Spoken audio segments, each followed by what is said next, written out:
வணக்கம் நண்பர்களே, இது உங்கள் புத்தகச்சோலை. நான் உங்களுக்கு இன்னைக்கு ஒரு படத்தை பற்றி சொல்ல போறேன். ஆனா இது ஒரு சாதாரண படம் கிடையாது.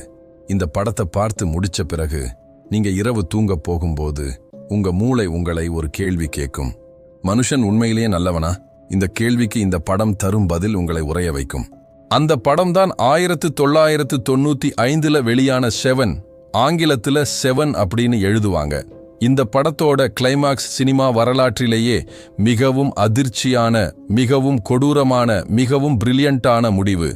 அந்த ஒரு காட்சிக்காக மட்டுமே இந்த படம் இன்னைக்கும் பேசப்படுது. ஆனா அந்த கிளைமாக்ஸுக்கு போறதுக்கு முன்னாடி இந்த படத்தோட ஒவ்வொரு நிமிஷமும் எப்படி ஒரு நச்சுத்தன்மையோட நம்மளை உள்ள இழுக்குதுன்னு நீங்க புரிஞ்சுக்கணும். இந்த வீடியோவை முழுசா பாருங்க. ஏன்னா கடைசி 5 நிமிஷத்துல நான் சொல்ல போற விஷயம் உங்க ஸ்பைன்ல ஒரு குளிர்ச்சியை ஏற்படுத்தும். ஒரு விஷயத்தை ஆரம்பத்திலேயே சொல்லிடுறேன். இந்த படத்துல ஜம்ப் ஸ்கேர்ஸ் கிடையாது, பேய் கிடையாது, பிசாசு கிடையாது, சூப்பர் நேச்சுரல் எலிமெண்ட்ஸ் எதுவும் கிடையாது. ஆனா இது எந்த ஒரு பேய் படத்தையும் விட பயமாக இருக்கும். ஏன்னா இந்த படத்துல வர்ற வில்லன் ஒரு பேய் இல்லை, அவன் ஒரு மனிதன். அவனுக்கு ஒரு நம்பிக்கை இருக்கு. அந்த நம்பிக்கையின் பேர்ல அவன் செய்யற காரியங்கள் நம்மளை ஒரு கேள்விக்குள்ள தள்ளும். ஒரு மனிதன் தன்னுடைய நம்பிக்கைக்காக எந்த அளவுக்கு போக முடியும்? இந்த கேள்விதான் இந்த படத்தோட மையம். இந்த கேள்விக்கு இந்த படம் தரும் பதில் உங்களை டிஸ்டர்ப் பண்ணும். தயாரா இருங்க. கதை ஆரம்பமாகிற நகரத்தை பத்தி முதல்ல சொல்லணும். ஏன்னா இந்த படத்துல அந்த நகரமே ஒரு கேரக்டர். எந்த நகரம்னு படத்துல சொல்ல மாட்டாங்க, அதுக்கு பேரே கிடையாது. ஆனா அது எப்பவும் இருட்டா இருக்கும், எப்பவும் மழை பெஞ்சுக்கிட்டே இருக்கும். தெருவுல குப்பை, ஸ்வத்துல கிராஃபிட்டி, ஜன்னல் வழியா யாரோ கத்துற சத்தம். யாருக்கும் யாரையும் பத்தி கவலை கிடையாது. ஒருத்தன் தெருவில் அடி வாங்கினாலும் யாரும் திரும்பி பார்க்க மாட்டாங்க.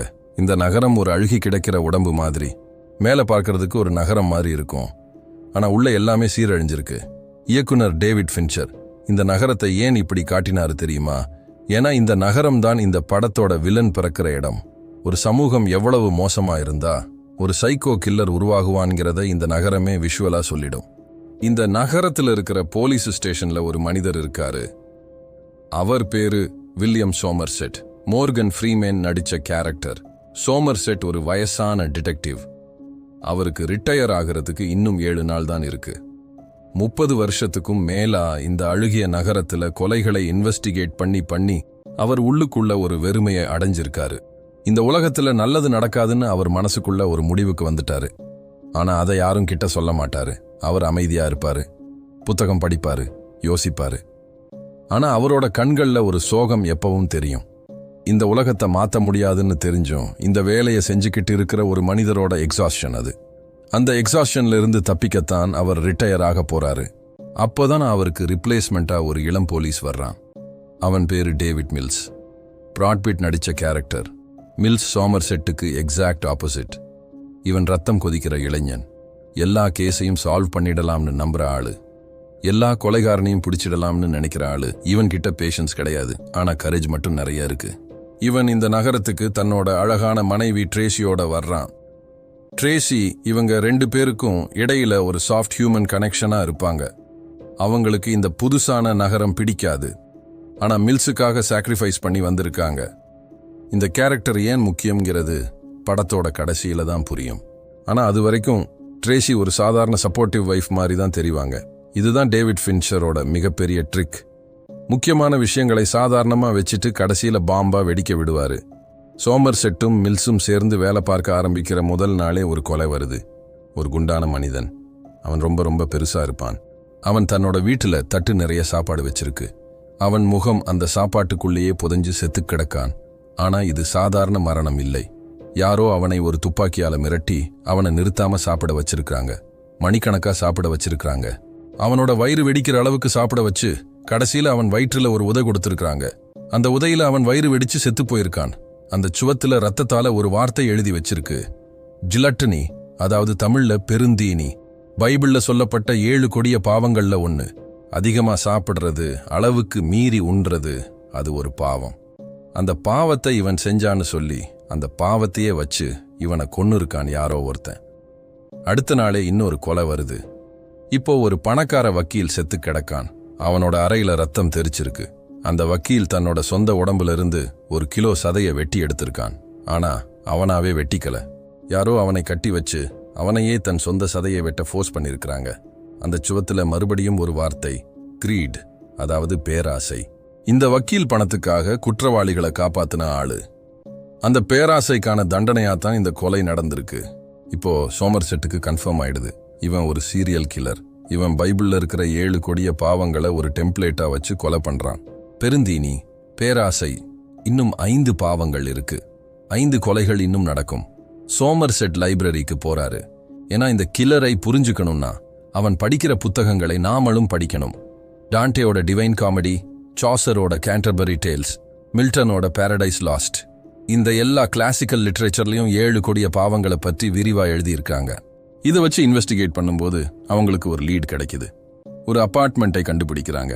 அதுதான் அந்த கில்லரோட வீடு. அந்த வீட்டுக்குள்ள போலீஸ் போகும்போது அங்க ஒரு பிரமிப்பான, அதே சமயம் நம்மளை உறைய வைக்கிற ஒரு விஷயத்தை பார்ப்பாங்க. அந்த வீடு முழுக்க ஆயிரக்கணக்கான டைரிகள் இருக்கும். இங்கதான் ஒரு சுவாரஸ்யமான விஷயம் இருக்கு நண்பர்களே. அந்த டைரிகளை சும்மா ஏதோ செட் ப்ராப்பர்ட்டியா வைக்கல. படக்குழு நிஜமாகவே பல மாசங்கள் உட்கார்ந்து ஒரு சைக்கோ கொலைகாரன் எப்படி யோசிப்பானோ அதையே பல 1000 பக்கங்கள்ல கையாலேயே எழுதி வச்சிருந்தாங்க. இதுக்கு படக்குழு செலவு பண்ண பணம் மட்டுமே சுமார் $15,000. இதுதான் இயக்குனர் டேவிட் ஃபின்ச்சரோட பெர்ஃபெக்ஷன். ஒரு ஃப்ரேம்ல கூட பொய் இருக்க கூடாதுன்னு நினைக்கிற ஆளு அவரு. ஒரு சைக்கோவோட மூளைக்குள்ள பார்வையாளர்களை இழுத்துட்டு போக அவரோட மெனக்கெடல் அந்த டைரிகள்ல தெரிஞ்சது. அந்த வீட்டை போலீஸ் செக் பண்ணிட்டு இருக்கும்போதே எதிர்பாராத விதமா அந்த கில்லர் அங்க வந்துடுறான். போலீஸை பார்த்ததும் அவன் துப்பாக்கியால சுட்டுட்டு ஓடுறான். மில்ஸ் அவனை துரத்துறான். ஆனா கில்லர் மில்ஸ் மேல துப்பாக்கிய வச்சு எப்போ வேணும்னாலும் சுட்டு கொன்னுடலாங்கிற நிலைமையிலையும் அவனை கொல்ல மாட்டான், விட்டுட்டு போயிடுவான். ஏன்னா மில்ஸ் அவனோட பிளான்ல ஒரு பகுதி. இப்போதைக்கு அவனை கொல்லக்கூடாது. இந்த நேரத்துல ஒரு இடைவேளை மாதிரி ஒரு சீன் வரும். ட்ரேசி, அதாவது மில்ஸோட மனைவி, சோமர்செட்டை தனியா சந்திக்கிறாங்க. அவங்க ஒரு ரகசியம் சொல்றாங்க. அவங்க பிரெக்னெண்டா இருக்கிறாங்க. ஆனா மில்ஸ் கிட்ட இன்னும் சொல்லல. ஏன்னா இந்த அழுகிய பாவங்கள் நிறைஞ்ச நகரத்துல ஒரு குழந்தையை எப்படி வளர்க்கறதுன்னு அவங்களுக்கு பயமா இருக்கு. சோமர்செட் சொல்றாரு, இந்த உலகம் குழந்தை வளர்க்க ஏற்ற இடம் இல்ல. இது மனச கணக்க வைக்கும் ஒரு சீன். ஆனா இந்த சீனு ஏன் இங்க வருதுன்னு படத்தோட கடைசியில தான் புரியும். இப்போ படத்தோட மிகப்பெரிய ட்விஸ்ட் வருது. 6வது நாள் காலையில போலீஸ் ஸ்டேஷன் முன்னாடி ஒருத்தன் வந்து நிக்கிறான். அவன் சட்டையில ரத்தக்கரை இருக்கு. அவன் அமைதியா உள்ள நுழைஞ்சு, நான் தான் அந்த கில்லர், என் பேரு ஜான் டோன்னு சொல்லி சரண்டர் ஆகுறான். கெவின் ஸ்பேசி நடிச்ச கேரக்டர். அவன் தன்னோட ஃபிங்கர் பிரிண்ட்ஸை பிளேடால சீவி அழிச்சிருக்கான். அவனுக்கு ஆஃபிஷியலா எந்த ஐடென்டிட்டியும் கிடையாது. போலீஸ் ஸ்டேஷன்ல எல்லாருக்கும் ஒரே கன்ஃபியூஷன். இன்னும் 2 கொலைகள் பாக்கி இருக்கே, இவன் ஏன் சரண்டர் ஆகுறான்? ஜான் டோ ஒரு கண்டிஷன் போடுறான். மீதி 2 பாடிஸை ஒரு இடத்துல புதைச்சு வச்சிருக்கேன். சோமர்செட்டும் மில்ஸும் மட்டும் என் கூட வந்தா அதை காட்டுறேன், முழு கன்ஃபெஷனும் தர்றேன். இல்லைன்னா நான் குற்றத்தை ஒத்துக்க மாட்டேன். வேற வழி இல்லாம 2 போலீஸ்காரங்களும் அவனை ஒரு போலீஸ்கார்ல ஏத்தி நகரத்துக்கு வெளியில இருக்கிற ஒரு வெறிச்சோடிய காட்டுப்பகுதிக்கு கூட்டிட்டு போறாங்க. காரு போயிட்டு இருக்கு. ஜான் டோ பின் சீட்ல இருந்து பேசுறான். நான் கொன்ன ஒவ்வொருத்தரும் ஒரு பாவி. ஆனா இந்த சமூகம் அதை பத்தி கவலைப்படல. நான் அவங்கள கொன்னேன்னு சொன்னா உலகம் என்னை மான்ஸ்டர்னு சொல்லும். ஆனா அவங்க செஞ்ச பாவங்களை யாரும் கேள்வி கேட்க மாட்டாங்க. அவன் சொல்றதுல ஒரு ட்விஸ்டட் லாஜிக் இருக்கு. அவன் ஒரு இன்சேன் பிலாசபர். 3 பேரும் அந்த வெறிச்சோடிய ஃபீல்டுல நிக்கிறாங்க. இந்த நேரத்துல தூரத்திலிருந்து ஒரு டெலிவரி வேன் வருது. ஒரு ஆளு இறங்கி ஒரு கார்ட்போர்ட் பாக்ஸை கொண்டு வந்து கொடுக்கறான். சோமர்செட் அந்த பாக்ஸை வாங்குறாரு. அவர் அந்த பாக்ஸை ஓபன் பண்றாரு. உள்ள பார்க்கிறாரு. அவரோட முகம் மாறுது. அவர் கண்கள் விரியுது. அவர் மில்ஸ் பக்கம் திரும்பி ஓடுறாரு. மில்ஸ், உன்னோட கன்னை கீழே போடு, அவனை ஷூட் பண்ணாதன்னு கத்துறாரு. மில்ஸுக்கு ஒன்னும் புரியல.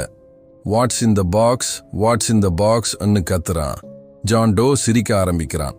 அவன் சொல்றான், மில்ஸ், நான் நேத்து உன் வீட்டுக்கு போனேன். உன் மனைவி ட்ரேசி ரொம்ப அழகா இருந்தாங்க. அவங்க பிரெக்னெண்டா இருந்தாங்க. உனக்கு ஒரு அழகான மனைவி, குழந்தை. எனக்கு அப்படி ஒரு வாழ்க்கை கிடையாது. அதனால எனக்கு பொறாமை வந்துடுச்சு. நான் பண்ண பாவம் என்வி, பொறாமை. ஆமா நண்பர்களே, அந்த பாக்ஸுக்குள்ள இருந்தது மில்ஸோட மனைவி ட்ரேசியோட வெட்டப்பட்ட தலை.